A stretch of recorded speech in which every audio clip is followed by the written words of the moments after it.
नमस्कार, मेरा नाम डॉक्टर प्रशांत सक्सेना है। मैं max smart super speciality hospital में एक पल्मोनोलॉजिस्ट हूँ। आज मैं आपसे खांसी के बारे में बात करूँगा, और खांसी वो भी क्रोनिक कफ। खांसी आमतौर पे हमारे लिए फ़ायदेमंद होती है, क्योंकि खांसी से हम अपने गले को क्लियर कर सकते हैं। गले के अंदर कोई फॉरेन बॉडी हो या गले में कोई भी इरिटेशन हो, उसको हम वॉलंटरली या इनवॉलंटरली खांसी करके निकाल सकते हैं। खांसी आमतौर पर कम समय के लिए होती है, लेकिन कभी कभी खांसी जो है 2 या 3 हफ्ते से ज़्यादा भी चल सकती है। अगर ऐसा होता है तो इसको हम क्रॉनिक कफ बोलते हैं। क्रॉनिक कफ जो होता है उसको हमें लाइटली नहीं लेना चाहिए। क्रॉनिक कफ क्योंकि किसी गंभीर बीमारी के लक्षण भी हो सकते हैं। आमतौर पे क्रॉनिक कफ जो होता है लंग्स की सूजन या लंग्स के इन्फेक्शन से होता है, लेकिन इसके अलावा इसके और कारण भी हो सकते हैं। खांसी के कारणों को अगर देखें तो इसमें मुख्य कारण जो हैं खांसी के, वो साइनोसाइटिस या पोस्ट नेजल ड्रिप होना, लंग्स की बीमारी होना जैसे कि एस्थमा, COPD, क्रॉनिक ब्रोंकाइटिस। कुछ पेशेंट्स में दवाई लेने की वजह से भी, जो कि ब्लड प्रेशर की दवाइयाँ होती हैं उसकी वजह से भी खांसी हो सकती है, और कुछ लोगों में पेट की दिक्कतों की वजह से भी लंबी खांसी हो सकती है। खांसी के कुछ कम मामूली कारण भी हैं, जिसमें कि पेट में कीड़ों का इन्फेक्शन होना, लंग कैंसर होना, TB या कोई भी क्रॉनिक इन्फेक्शन होना बॉडी के अंदर। इसके अलावा लंग फाइब्रोसिस और कुछ और बीमारियां होती हैं जिसमें क्रॉनिक कफ हो सकता है। इससे ये पता लगता है कि हमें जानना बहुत ज़रूरी है कि क्रॉनिक कफ के कारण क्या हैं और क्रॉनिक कफ के लिए हमें क्या करना चाहिए।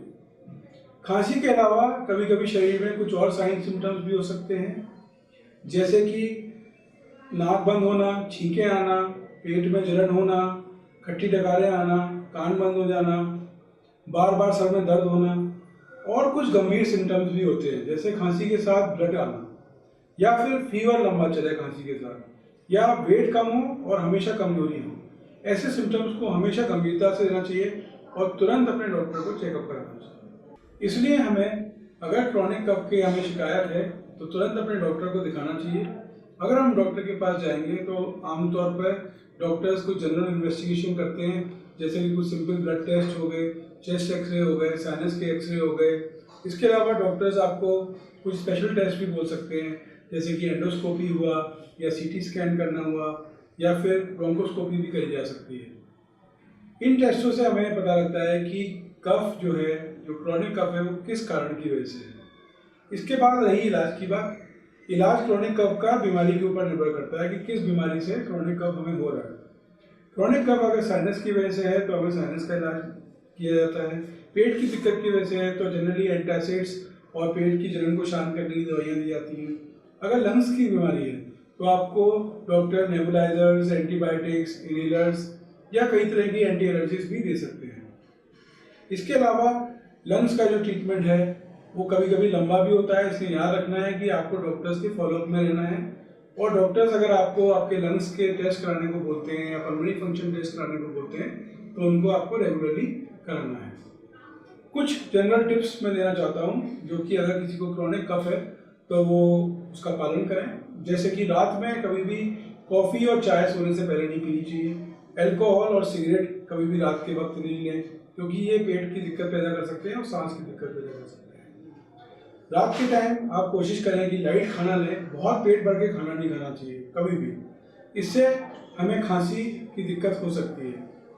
मिर्च, मसाले, तली हुई चीज़ें, अचार, खटाई, इसका सेवन हमें कम करना चाहिए। अगर बार बार खांसी या खराश हो रही है तो गर्म पानी की भाप लेने से या गर्म पानी के गरारे करने से इसमें आराम मिलता है। थोड़ा थोड़ा पानी पीने की कोशिश करें जिससे कि मुंह सूखा ना रहे, उससे भी हमें खांसी में आराम मिलेगा। कुछ लोगों में बार बार गले में खराश रहती है तो ऐसे व्यक्ति कफ लॉजेंजेस या कफ के लिए टॉफीज आती हैं वो ले सकते हैं, जिसको वो गले में रख के उससे उनको आराम मिल सकता है। इसके अलावा अगर नेजल स्प्रे है इस्तेमाल जो करते हैं, जिनकी नाक बंद रहती है या बार बार नाक से पानी आता है, वो अपने साथ नेजल स्प्रे भी कैरी कर सकते हैं। याद रखें कि लंग्स की जो दवाइयाँ हैं, इमरजेंसी मेडिसिन हैं, जो रेगुलर मेडिसिन है, वो हमेशा अपने साथ रखें, क्योंकि कभी भी खांसी का अटैक आ सकता है और आपको दिक्कत हो सकती है। अगर आप आउटडोर्स में जाके आपको खांसी ज़्यादा आती है तो कोशिश करें कि मास्क पहने। आजकल कई तरह के मास्क उपलब्ध हैं, जैसे कि N95 या N99 मास्क, जिनको आप पहन के मेट्रोज में, बसेज में या जहाँ भी पोल्यूटेड एनवायरनमेंट है वहाँ पे जा सकते हैं, जिससे कि आपको अटैक एकदम से खांसी का या सांस का ना पड़े।